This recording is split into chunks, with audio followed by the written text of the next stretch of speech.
ముందుగా ప్రతిపక్ష నాయకులు ప్రసాద్ గారు గతంలో మూసీ నదిని ప్రక్షాళన చేస్తాం అంటూ చాలా పెద్ద స్టేట్మెంట్ ఇచ్చారు, మీరు చేయలేకపోయారు. ఈసారి కాంగ్రెస్ పార్టీ వాళ్ళని ఒప్పించేటువంటి ప్రయత్నం చేస్తోంది. అంతకంటే ముందే హైడ్రా తోటి హైదరాబాద్ని మళ్ళీ ఒక రాక్ సిటీ లాగా, లేక్ సిటీ లాగా చేస్తాం అంటూ ముందడుగు వేస్తోంది. ఇప్పుడు మూసీ నదిని కూడా ప్రక్షాళన చేస్తామంటూ కంకణం కట్టుకొని ముందుకు పోతుంది. ఏం చెప్తారు? సరే, మీరు అన్నట్లు గతంలో ప్రభుత్వం అంటే మూసీ సుందరీకరణ కోసం అంటే ప్రయత్నం చేసింది. సరే, ఆచరణలో సాధ్యం కాలేదు.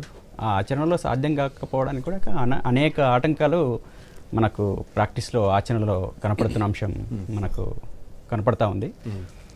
ముఖ్యంగా మూసీ నది ఇరువైపులా ఉన్న ఇళ్ళు అవి ఒక రకంగా పేదలై, మధ్యతరగతి ఇట్లాంటి వాళ్ళై చాలా పెద్ద మొత్తంలో ఉండడము.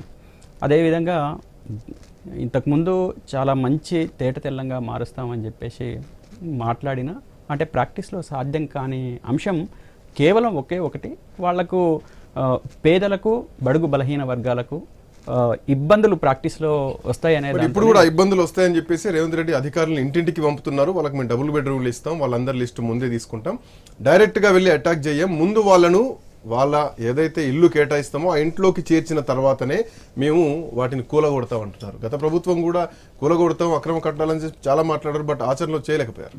నేను శ్రీకాంత్ గారు అదే నేను చెప్తున్నది ఏంటంటే, ఇప్పుడు గవర్నమెంటు హైడ్రాను తీసుకొచ్చిన తర్వాత ఆ హైడ్రా దూకుడుగా ప్రాక్టీస్లో వ్యవహరించింది.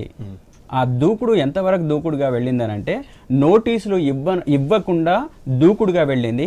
ఒకవైపు పేద మధ్యతరగతి కుటుంబాలు సర్వనాశనమైనవి, వాళ్ళ బతుకులు ధ్వంసమైన పరిస్థితి మనం ఈ మధ్యనే మన కూకట్పల్లి ప్రాంతంలో కావచ్చు, దుర్గం చెరువు ప్రాంతంలో కావచ్చు మనం గమనిస్తూ ఉన్నాం.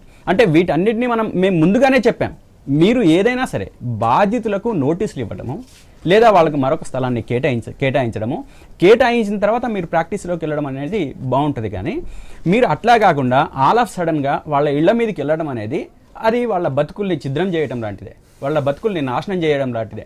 అట్లా చెయ్యకండి అనేది మేము చెప్తూ వస్తున్నాం మొదటి నుంచి కూడా. మాదే హైడ్రాని వెల్కమ్ చేస్తున్నాం. హైడ్రాని వెల్కమ్ చేస్తూనే ప్రాక్టీస్లో వచ్చే ఈ ఇబ్బందులు ఏవైతే ఉన్నాయో ఆ ఇబ్బందులు మీరు తొలగించేటట్లు చేయాలి. ఆల్ ఆఫ్ సడన్గా వాళ్ళకి రోడ్ల మీదకి తీసుకురావద్దు. వాళ్ళ బతుకులు ఆ పైసా కూడబెట్టుకొని కట్టుకున్న ఇళ్ళు కావచ్చు, కొనుక్కున్న స్థలాలు కావచ్చు, వాళ్ళ రాత్రికి రాత్రి కూలిపోతే వాళ్ళ భవిష్యత్తు ఏందనేది మేము ప్రశ్నిస్తూ వస్తున్నాం.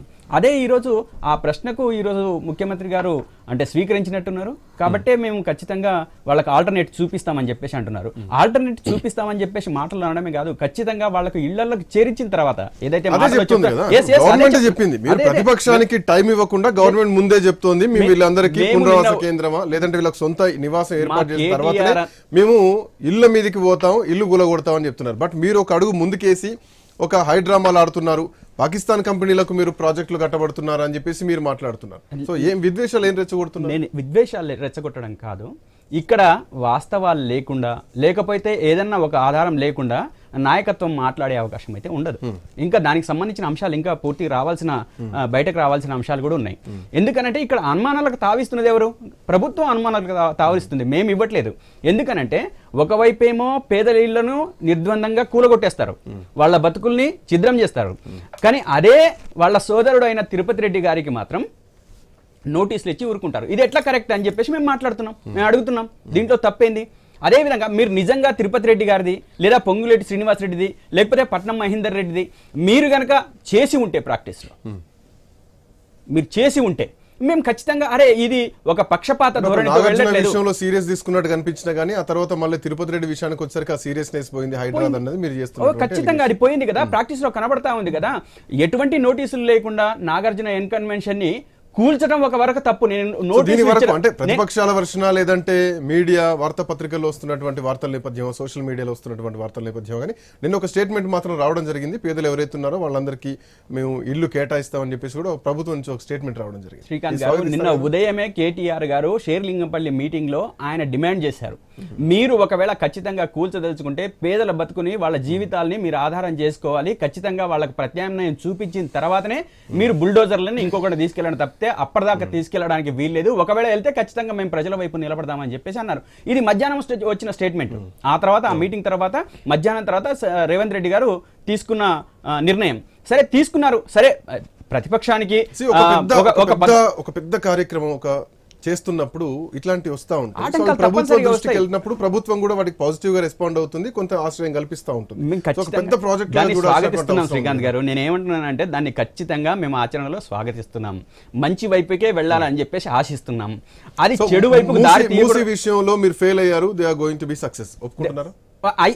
పూర్తి కానీ ఇంకా పూర్తి కాకన్నా ముందే ఇంకా ఫెయిల్యూర్ అని చెప్పేసి లేకపోతే సక్సెస్ అని చెప్పేసి మాట్లాడుకోవడానికి ఇల్లు కేటాయిస్తా ఉన్నటువంటి స్టేట్మెంట్లు మీ దగ్గర రాలేదు. కాకపోతే బడ్జెట్ కేటాయించారు, అది మీరు కేటాయించలేకపోయారు.